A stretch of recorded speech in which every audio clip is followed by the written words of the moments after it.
ओ बाबा building के अंदर लोग हैं, इसमें नीचे आ रहा है वो देखो खाली हो गया बस सारा।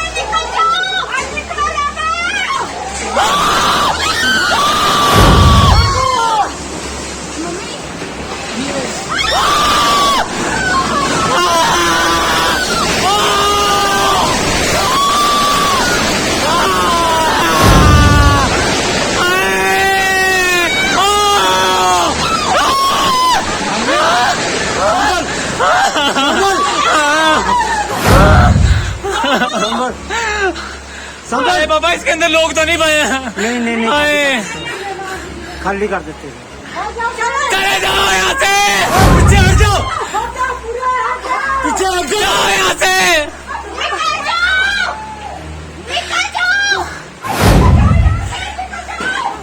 ओ खाली है नीचे, निकल जाओ। चले जाओ यार, निकल जाओ, नीचे निकल जाओ यहाँ से, ऊपर चले जाओ। शिमला में इस बरसात में सबसे ज़्यादा नुकसान हुआ है। इससे पहले कई साल तक का ऐसा रिकॉर्ड नहीं है जितना नुकसान इस बार है। अब इसका रीज़न आप जो भी कहिए, आज हमारी टीम ने शिमला शहर में विभिन्न हिस्सों में जाकर वहाँ देखा कि जो लॉस है वो कितना है, लैंडस्लाइड की पॉसिबल साइट्स क्या हैं, और जो बड़ी 2-3 घटनाएं जो जानलेवा भी साबित हुई हैं वो हो चुकी हैं। उसके अलावा जो बाकी खतरा बना हुआ है वो कैसा और क्यों है। देखिए, सबसे पहले जो 2 बड़ी घटनाएं हमारे पास समर हिल के शिव बावड़ी से आई थी, फिर फागली से आई थी। अब उसके बाद कल शाम को लालपानी और कृष्ण नगर के बीच में जो लैंडस्लाइड हुआ जिसमें अभी 2 डेड बॉडीज़ मिली हैं, वो घटना सामने है। लेकिन इसके अलावा अगर अब शहर की बात करें तो 15 से 17 साइट्स ऐसी हैं जहां पर या तो सड़कों पे दरारें हैं, या लैंडस्लाइड होने वाला है, या पेड़ों की वजह से जो घर हैं वो रिस्क पे आए हैं। और आज बात करें अगर, चाहे वो लिफ्ट के पास जो मेन सड़क है उसमें दरार की बात हो, भ्राता सदन के साथ विकास नगर में जो सड़क पे दरारें आई हैं और ख़तरा बना है घरों पे वो बात हो, ढली टनल में पहली बार इतना रिसाव है पुरानी टनल में कि वो अपने आप में एक खतरे को व्यक्त कर रही है। और जाखू की हाउसिंग बोर्ड कॉलोनी पूरी खतरे में आ गई है, अभी खाली नहीं कराई है, लेकिन सड़क की जो हालत है उसमें जो गैप है अब वो 1 से 2 फुट का गैप जो है दरारों का बन गया है। रुल्दू भट्टा में इसी तरह की खबर है, KNH और US क्लब के जो रोड हैं उन पर दरारें हैं। इसके साथ रिज पर जो स्कैंडल पॉइंट पर एक लाइब्रेरी है वो गिरने वाली है, क्योंकि उसने भी अपनी पोजीशन थोड़ा सा चेंज कर ली है। और ऐसे ही बहुत से एग्जाम्पल हैं। इन एग्जाम्पल्स के बीच में आप एक पूरी जो खबर देखिए, पूरी स्टोरी देखिए, विजुअल देखिए कि किन किन स्थानों पर किस तरह का रिस्क अभी शहर में बना हुआ है, और इस रिस्क को काउंटर करने के लिए जो स्टेप्स आगे लिए जा रहे हैं वो काफ़ी हैं भी कि नहीं। हमारी टीम ने आज शिमला में पूरे दिन जो लोकेशंस आइडेंटिफाई की हैं उनमें से कई लोकेशन ऐसी थी जो राज्य सरकार या MC के ध्यान में भी नहीं थी, उनको भी इससे जानकारी दी गई है। और जो पेड़ खतरा बने हैं वो भी उसमें एक पार्ट है।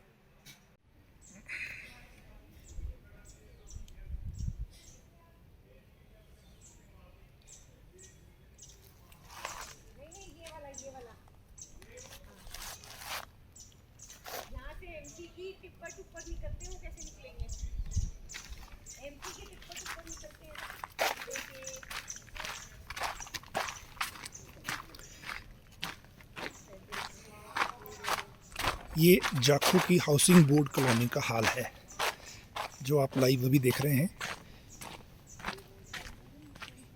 यहाँ स्पॉट पे लोकल जो पार्षद हैं वो भी हैं, उन्होंने जो कहा वो भी हम आपको बताएंगे। लेकिन किसी बड़ी घटना का रिस्क हमेशा बना हुआ है यहाँ पर।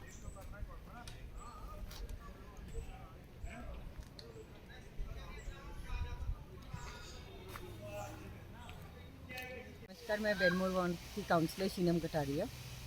हम अभी हाउसिंग बोर्ड में खड़े हैं। जैसे कि आप देख पा रहे हैं कि रोड बैटरी है। ये पिछले 2 दिन पहले हुआ था, स्टार्ट 2 दिन पहले हुआ था। तो हमने कल सबसे विज़िट करवाई है, मेयर साहब, DFO, कमिश्नर साहब, HCL जी। तो जायज़ा उन्होंने ले लिया है। अब एस्टीमेट बनाएंगे, इसको प्रॉपर तरीके से बनाएंगे। तो पेड़ बहुत डेंजरस था, जो कि आज सुबह अगर हम 5 मिनट भी वेट करते वो गिर जाता। अच्छा, तो और प्रिकॉशनरी कितने खाली कराए हैं घर जो आप हमने नीचे बेनमोर में करवाए हैं खाली, अबाउट नहीं 10 फैमिलीज, मोर देन 10 अच्छा। सर्वेंट्स क्वार्टर प्लस ऊपर के जो ब्लॉक्स हैं वो सारे खाली करवाए थे इस पेड़ की वजह से। ओके। वजह आज मैं उनको बोल दूंगी कि वापस शिफ्ट हो सकते हैं, मतलब रहने के लिए। हाँ जी। लेकिन यहाँ जो दरारें पड़ी हैं क्योंकि बड़ी हैवी हैं, जैसे हम देख रहे हैं, मतलब अब तो 2.5 फुट का गैप है जो रोड में ही। 1.5 फुट है ये। अच्छा, तो इसका मतलब जैसे यहाँ से कोई मलबा गिरे कोई वो रिस्क तो नहीं है? आई थिंक नाउ तो इट्स प्रोटेक्टेड। अच्छा, as of now it's protected. अगर ओके। पेड़ नहीं कटता तो तब प्रॉब्लम थी, अगर ये पेड़ नहीं कटते। लैंडस्लाइड। हाँ। ओके। और यहाँ कितने लोग हैं इस कॉलोनी में वैसे, जो असेसमेंट कोई किया है इससे पहले? अप्रोक्सीमेटली 150 से ऊपर ही होंगे। अच्छा, ओके।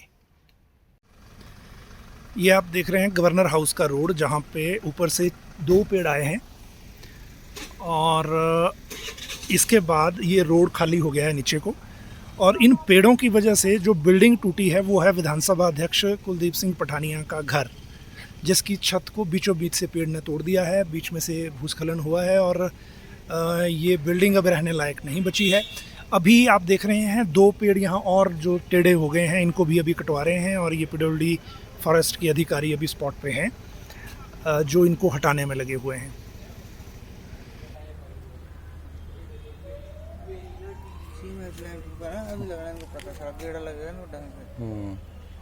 तुरंत कार्रवाई अब होगी। डीसी भी आना, अभी देखना आप, उनको तो भागना पड़ेगा।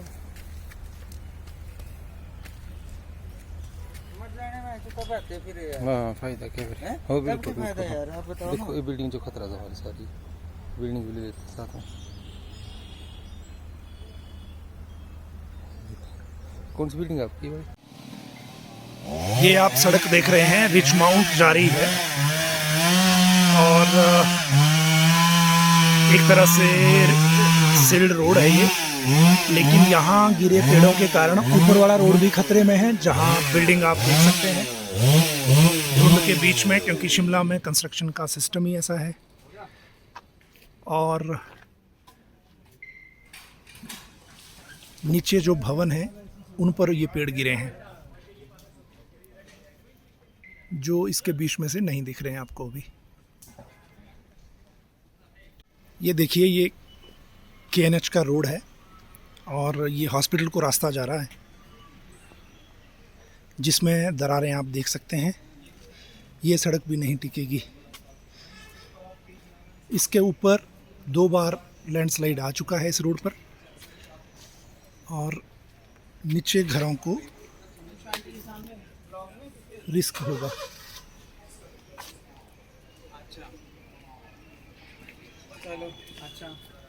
शिमला में बारिश बेशक रुक गई है, लेकिन इस तरह का नुकसान अभी भी आप देख सकते हैं।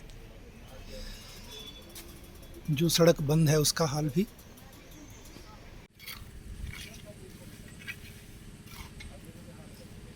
ये सड़क पे आई दरारों को भरने की कोशिश हो रही है PWD के द्वारा।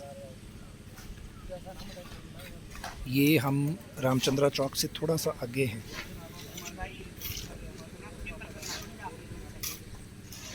इसी साइट पर आगे हाउसिंग बोर्ड कॉलोनी को फ़िलहाल अनसेफ डिक्लेयर नहीं किया गया है, लेकिन इसके नीचे जो घर हैं सरकारी कर्मचारी सचिवालय के, उनको प्रिकॉशनर के तौर पर खाली करवाया गया है।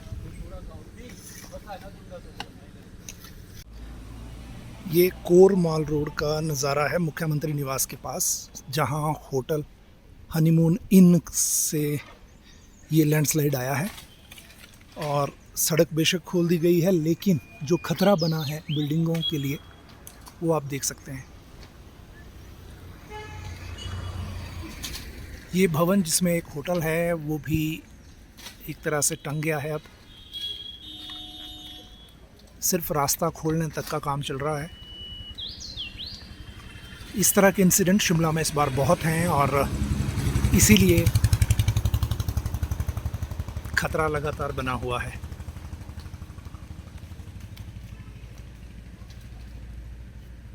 इस समय हम मौजूद है संजौली ढली टनल के पास। इस टनल के अंदर पानी के रिसाव की वजह से हालत इस टनल की जर्जर हो गई है। अब हम आपको इस टनल की स्थिति को दिखाते हैं कि कितनी हालत इस टनल की ख़राब हो रही है और कितने पानी का इस टनल में रिसाव हो गया है। हालांकि हम बता दें ये टनल ब्रिटिश इंडिया के टाइम की टनल है और इस टनल के साथ वर्तमान के ट्रैफिक की स्थिति को देखते हुए सरकार ने एक नई टनल जो इसी टनल के साथ है उसका निर्माण किया है और वो टनल निर्माणाधीन है। हम आपको दिखा रहे हैं इस टनल के अंदर आप देख सकते हैं कि कितना पानी दीवारों से आ रहा है और आप देखिए ये टनल बिल्कुल जर्जर हालत में है ये टनल इस वक्त। और इस टनल से पूरा ढली संजौली की कनेक्टिविटी इसी टनल से होती है और ये टनल संजौली और ढली को लिंक करती है। इस समय नई टनल निर्माणाधीन होने के कारण उसका इस्तेमाल नहीं किया जा सकता है, उसको अभी शुरू नहीं किया गया। आप देख सकते हैं टनल के अंदर यहाँ पर टनल एक जगह से थोड़ी सी धंस भी गई है, नीचे टनल धंस गई है। आप देखिए यहाँ पर टनल धंसना शुरू हो गई है।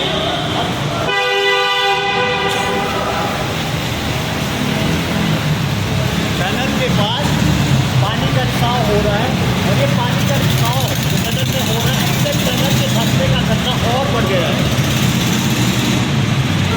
और आपको ले चलते हैं टनल के बाद लोगों को चलने में दिक्कत होती है।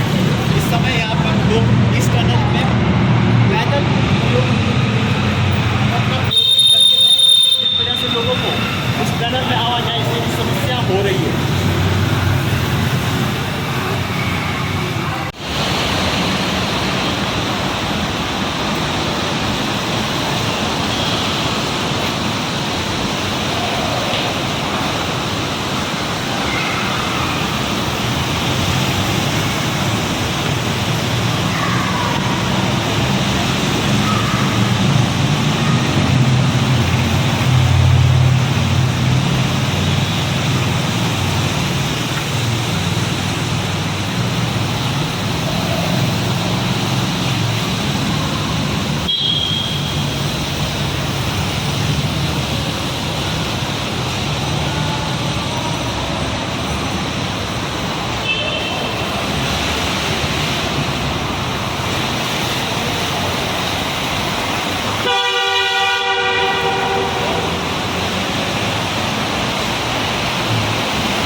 देखो इसके ऊपर ना भी कुछ टाइम पहले ये हुआ था लैंडस्लाइड।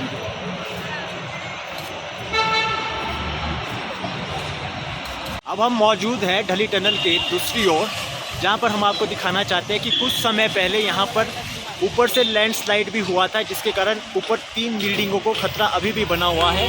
ढली टनल के अंदर पानी के रिसाव से ढली टनल को भी खतरा बना हुआ है, इस टनल को खतरा बना हुआ है जो संजौली ढली के बीच एक लिंक का काम करती है। प्रशासन ने समय के साथ नई टनल की जरूरत को देखते हुए नई टनल का निर्माण भी यहाँ पर करवाया गया है, जिसको अभी तक शुरू नहीं किया गया है, जो अभी निर्माणाधीन है। जब ये टनल शुरू हो जाएगी यहाँ से सारा ट्रैफिक इस टनल से ढली को कनेक्ट करेगा और ये टनल पहले वाली टनल से काफ़ी बड़ी है और वर्तमान में ट्रैफिक की जरूरतों को देखकर इस टनल को बनाया जा रहा है। इस समय हम खड़े हैं संजौली ढली बाईपास पर। यहाँ पर सोमवार रात को मलबा धंसने की वजह से 4 गाड़ियाँ मलबे के नीचे आ गई है। आप देख सकते हैं कि बिल्डिंग को जिसके नीचे से मलबा आया है उस बिल्डिंग को भी खतरा बना हुआ है। समय रहते इस बिल्डिंग को खाली करवा दिया गया है। अब हम आपको दिखाएंगे कि गाड़ी की स्थिति क्या है। आप सामने देख पा रहे हैं कि एक गाड़ी यहाँ पर है। इसके बाद मलबे से इतना नुकसान हुआ कि सामने आप देख सकते हैं एक गाड़ी वहाँ पर खड़ी है जो पूरी तरह से ख़त्म हो चुकी है और एक गाड़ी जो यहाँ से नीचे चली गई है और एक गाड़ी वहाँ पर दबी हुई है। और आपको दिखाते हैं जो गाड़ी नीचे गई है, हम विजुअल्स हम आपको दिखाने की कोशिश करेंगे। आप देख सकते हैं कि एक गाड़ी वहाँ पर नीचे जो खाई में गिर गई है और ये भी पूरी तरह से ख़त्म हो चुकी है। सोमवार रात को इस मलबे के कारण यहाँ पर काफ़ी नुकसान हुआ। गैरत है कि किसी की जान नहीं गई इसमें, लेकिन माल का बहुत नुकसान हुआ है। आप देख सकते हैं कि अगर ये बिल्डिंग ऊपर से नीचे आ जाए तो इसके पीछे की 2 बिल्डिंग्स उनको भी खतरा बना हुआ है। संजौली ढली बाईपास पर यह जगह वर्कशॉप वाली जगह है। यहाँ पर लोग अपनी गाड़ियों को ठीक करवाने आते रहते हैं। आवाजाही वाली जगह है और ये लाइफ लाइन है जो शिमला को अपर शिमला से कनेक्ट करती है।